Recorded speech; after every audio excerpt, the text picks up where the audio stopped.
Good evening, everybody, from the summit of Mount Washington. I am Meteorologist Amy Cotter here at the Mount Washington Observatory, here today to talk to you a little bit about what to expect on this upcoming holiday weekend that's theoretically supposed to mark the unofficial start of summer, but we'll take a look and see if that's really the truth today. But before we do that, before we dive into the weather on the summit, I have a couple of special guests to bring in today, the first of which is our departing intern, Frank Mazzano. So Frank, how has your internship been up here? You've been up here since January, so you've gotten quite the range of weather. How's your experience been? Oh, it's been so amazing. I wouldn't want to be anywhere else in the world other than the summit of Mount Washington. I've had such a great time, but I'm ready to go home, and I wish the incoming interns the best of luck. Yeah, so Frank, where are you off to next? I'm going to continue on to grad school at the University of Oklahoma. I'll be getting a master's in meteorology. Fantastic. Well, that is awesome, Frank. We wish you the best, although we will miss you here on the summit of Mount Washington. Thank you. Our second guest here is our incoming summer intern, Max Sasser. So welcome, Max. You've only been up on the summit now for what, about 48 hours. Yeah. How has your experience been so far? It's been really cool. I really enjoyed getting accustomed to the summit life, and I'm really excited to just get started on my project and stuff, and get to really experience, the Mount Washington in the summer. I'm really excited. Yeah, and maybe we will get some summer weather eventually, but right now that's not really the case. But we're so excited to have you here, Max, and we hope we get some more summer-like weather for you soon. Awesome. Well, thank you, Max. So, like I said, we haven't really been experiencing summer weather up here on the summit of Mount Washington. But what we have been experiencing is a coastal low that's brought quite a bit of snowfall to the summit of Mount Washington. But let's start off with our wind speed, because our wind speed is pretty interesting right now. It's a nice mellow 23 miles per hour. Now, our annual average is right around 35, so it is pretty mellow right now. Our winds have been relatively calm by summit standards today. Our temperature right now is hovering right around 29 degrees.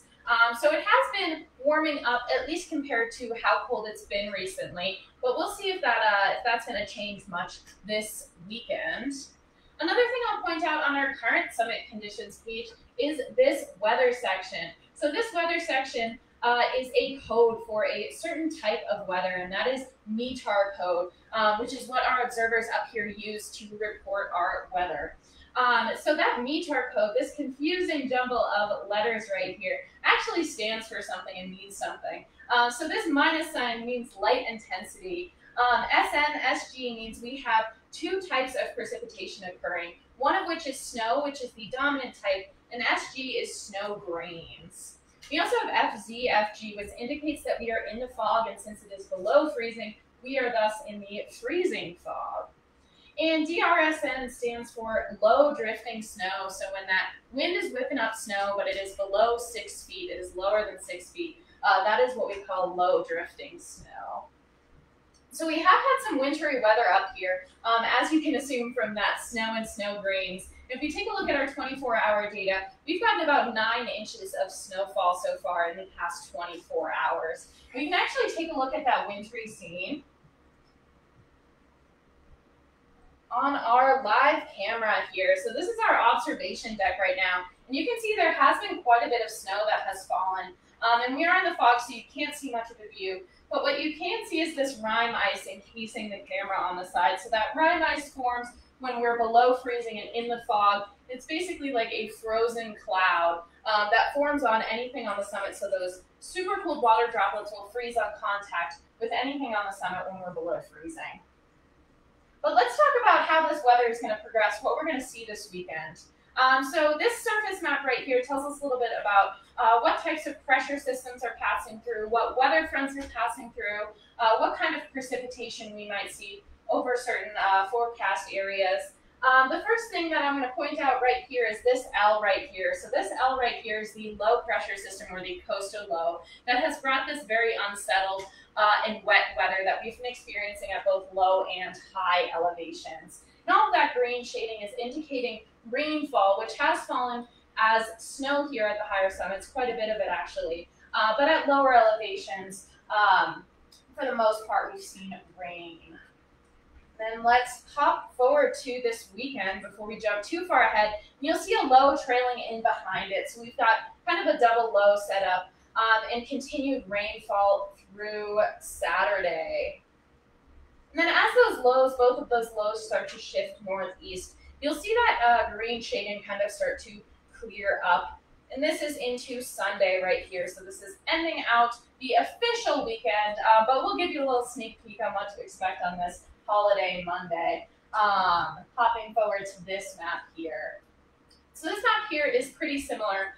So let's take a look at where that low pressure is going to go and what kind of precipitation it's going to bring with it. So this green and gray shading represents 6-hour precipitation in inches. So we can see that that low pressure is kind of going to hang out around Maine, off the Gulf of Maine into tonight, before it starts to shift northeast away from the region. But you can still see all of that precipitation that it's bringing into the region. All right, and now we're going into Saturday night, and you can see that precip start to taper off, which is great news for us because as we go into Sunday, you'll still see a bit of precip in northern New Hampshire as a final shortwave trough rotates around from that passing low. But as we move into Monday, you'll see that precipitation start to taper off pretty much across the region.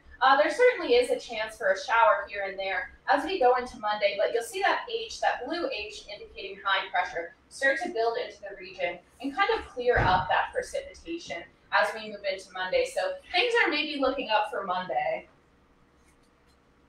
But let's take a look at temperatures here at our elevation in the atmosphere. So we're up here at 6,288 feet. You can see in northern New Hampshire, we're sitting right near that freezing line. So we are relatively close to freezing right now. We have seen kind of a wintry mix of precipitation today due to that. But as we go into the overnight hours, you'll see us drop down into our lower temperatures. We'll stay below freezing. And then as we progress through Saturday, we'll warm up a little bit. However, we still will be sitting in that pocket of below freezing air. Saturday night, again, below freezing. But as we progress through Sunday, you can see those temperatures start to rebound. And even going into Sunday night into Monday, it's looking like perhaps more pleasant and less rainy and snowy weather looking into the start of, I guess not the start of the work week, but the end of the long weekend. All right, and let's take a look at wind speeds for this weekend. So we're under a pretty calm pocket of air right now. Our winds aren't super high. Again, they're right around that 20 miles per hour, so pretty mellow. As we move into Saturday, those winds look like they're going to pick up a bit.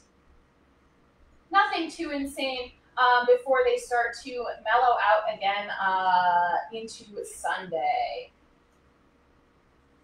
So not super notable winds this weekend. However, with those very cold temperatures, those wind chills are going to be very wintry wind chills. So anybody recreating in the White Mountains needs to be prepared for wintry conditions up here at the higher elevations. So let's take a look at what we have in our forecast for this weekend. So Friday night, we're looking at another 1 to 3 inches of snow and sleet accumulations as that low exits the region. Those winds will be increasing a bit and into Saturday, again, into that 35 to 50 mile per hour range with some more lingering snow and sleet and highs in the mid-20s. So that is certainly below seasonal averages for this time of year. So certainly still colder temperatures, even if those winds aren't as high.